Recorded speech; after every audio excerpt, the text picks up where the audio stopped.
A road crew is cutting into an old mound in the Mexican state of Veracruz. They are after gravel and nothing more. Then a worker drags something heavy out of the rubble. It is a slab of greenish stone, about the size of a laptop. One flat face is covered in strange, carved symbols. 62 of them, set in tidy rows. That block is around 2,900 years old. It is the oldest writing ever found anywhere in the Americas. And to this day, not one person alive can read a single word of it. If you had stood in that gravel pit and asked the workers what they had found, they would have shrugged and called it an old rock. They had no idea. The block sat in a pile, almost lost, before local people recognized that the marks on it looked deliberate, and word reached the scientists who would change history with it. It came from a place called Cascajal, near the ancient city of San Lorenzo, in the lowlands of what is now Veracruz. So that is the name it carries today, the Cascajal Block. To understand why this stone matters, you have to know who made it. The people who lived in these hot coastal lowlands around 3,000 years ago are the ones we now call the Olmec. That name is not even theirs. It is a much later Aztec word meaning rubber people, given long after the Olmec were gone, because this is the land where rubber trees grow. We do not know what they called themselves. Their own name for their own people is lost. And yet what they built is anything but forgotten. You may not know the Olmec as well as the Maya or the Aztec, but you should. The Olmec came first. They are often called the mother culture of Mesoamerica, because so much of what came after grew out of what they began. Think of the giant stone heads. 17 of them have been found, carved from single basalt boulders, some weighing as much as 20 or 30 tons, each one a portrait of a ruler with a heavy brow and a stern face. The Olmec dragged those boulders down from mountains more than 50 miles away, without the wheel and without draft animals, using only muscle, rope, and rafts. The ball game played across Central America for thousands of years traces back to them. So do pyramids, calendars, and gods that later peoples would worship under new names. The roots run back to the Olmec, and now we know that writing may run back to them too. And San Lorenzo, the ancient city near where the block was found, was a first in its own right. Around 3,000 years ago, it stood as one of the earliest true cities anywhere in the Americas, a center of power raised on high ground above the floodplain, with stone channels cut to drain water and thrones of solid basalt for its rulers. The colossal heads were displayed here, staring out over the city. This was no scattered village of farmers. It was a capital, organized and ranked and proud. A place like that runs on records. It has to track tribute, names, gods, and dates.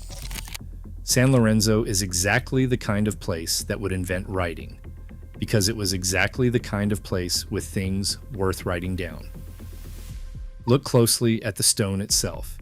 It is serpentine, a smooth greenish rock, and it weighs around 26 pounds.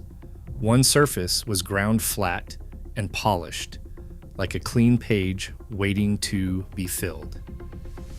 Then someone carved into it. 62 signs in all.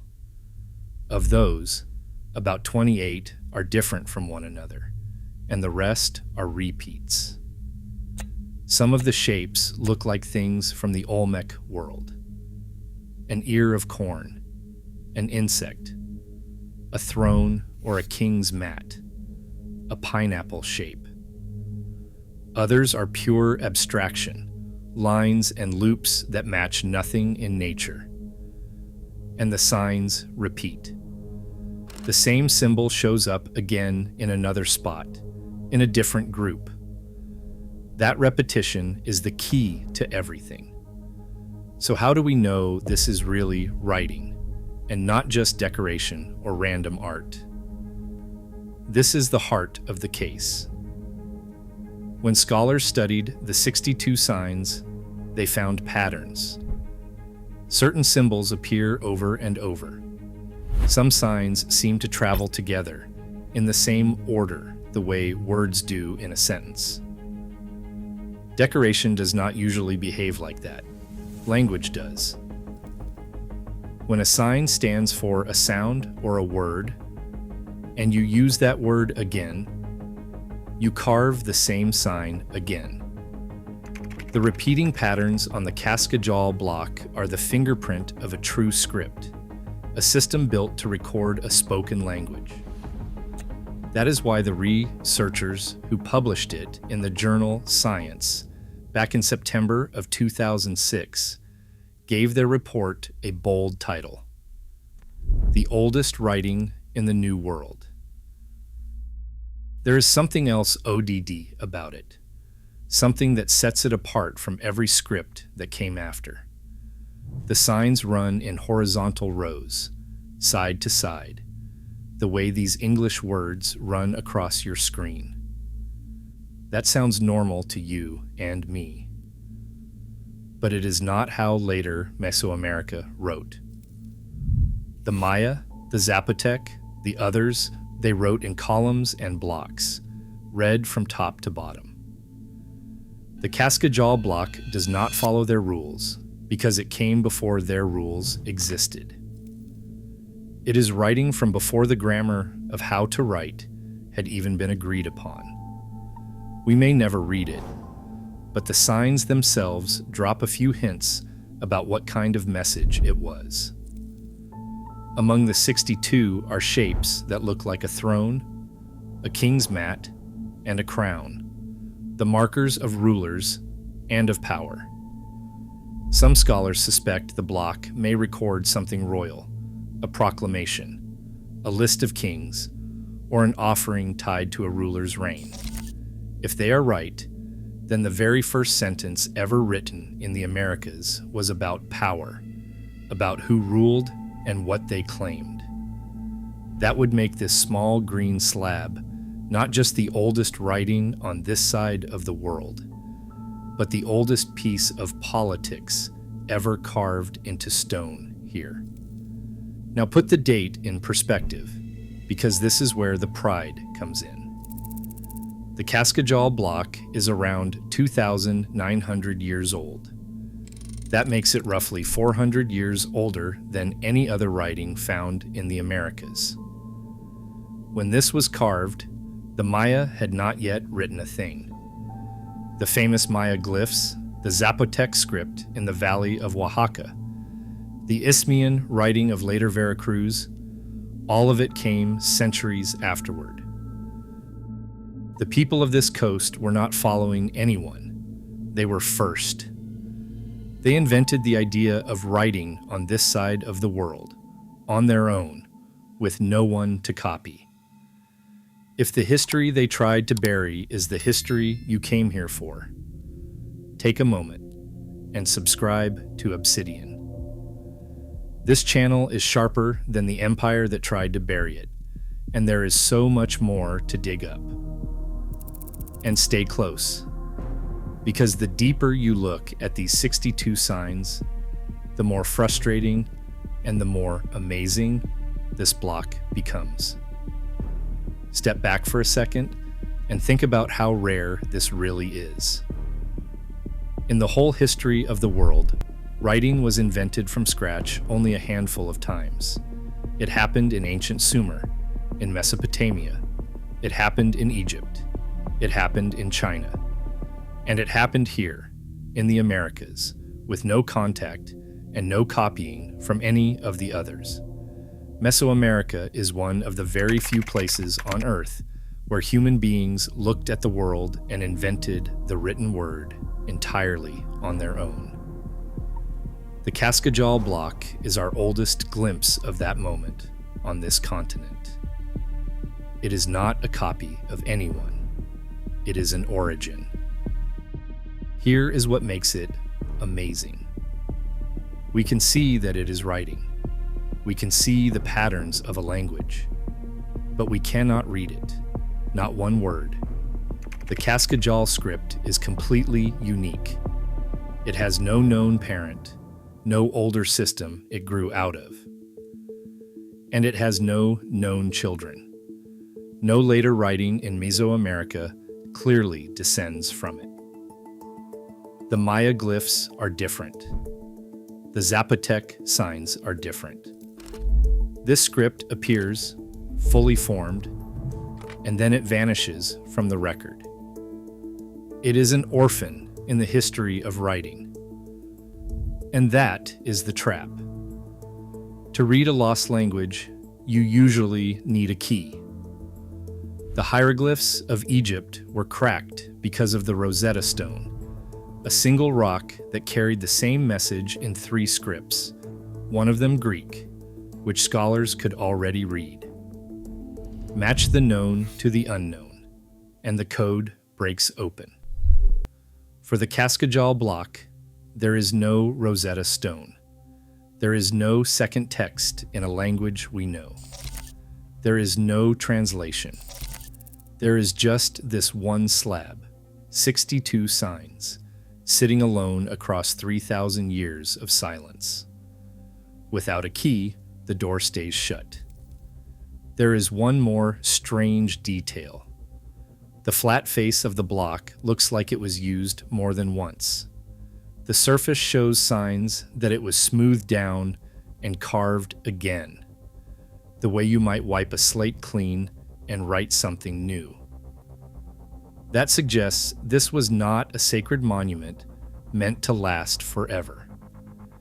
It may have been a working surface, a tablet that someone wrote on, erased, and reused, which raises a quiet, haunting thought.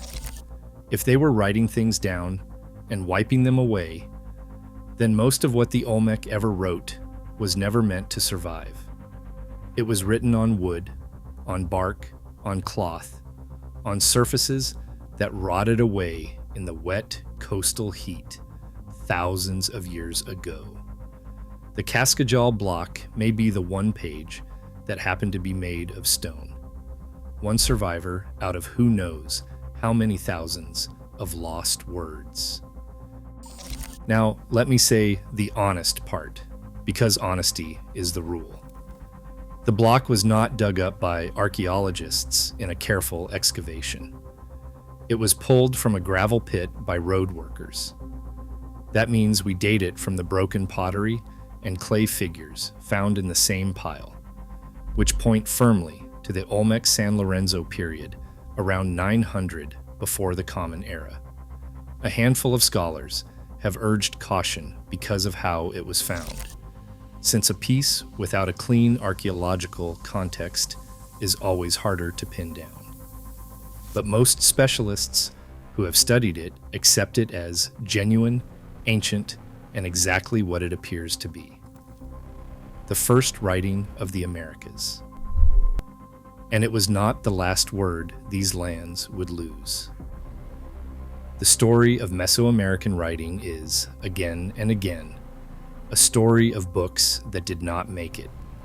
Centuries later, whole libraries of painted Maya books would burn. The Olmec page that survives, the Cascajal Block, survives only because it was carved in stone and buried in the ground, out of reach of fire and flood and conquest. Almost everything else these people wrote is gone. We are reading the one sentence that the ground refused to give up. The Olmec themselves did not last forever. By around 400 years before the Common Era, their great centers had faded, their monuments toppled or buried, for reasons we still argue about today. But their ideas did not die with them.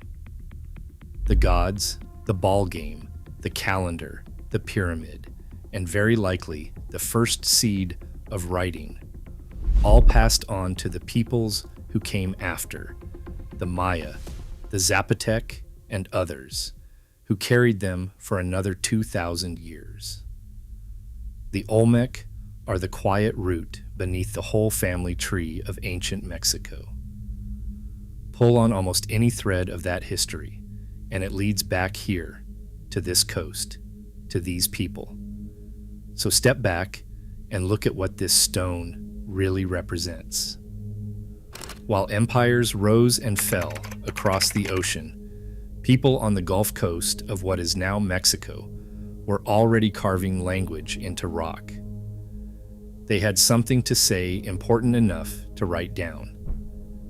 And much later, when Spanish ships arrived and an empire set out to erase the memory of the people who lived here, when temples were torn down and books were burned, this little green block was already in the ground, buried and safe, waiting. The empire could not burn what it never found. The real story is not that we cannot read it. The real story is that it exists at all. 62 signs, carved by a people who were told for centuries they had no history worth keeping. They wrote first. They wrote before Rome ruled the world, before anyone in Europe had ever seen these shores. And their words are still here, sharper than the empire that tried to bury them, daring us to finally understand. One day, maybe, someone will. Until then, the Cascajal block keeps its secret, and it keeps the score. This is the history they could not erase. If you want to keep uncovering it with me, Obsidian is just getting started. I will see you in the next one.